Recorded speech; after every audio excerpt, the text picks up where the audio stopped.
Главное, чтобы эта хуйня на нас не упала, блядь.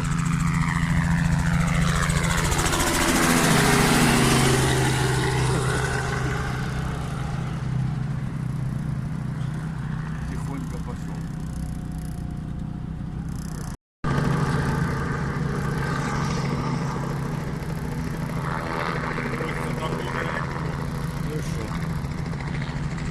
Главное, чтобы эта хуйня на нас не упала, блядь.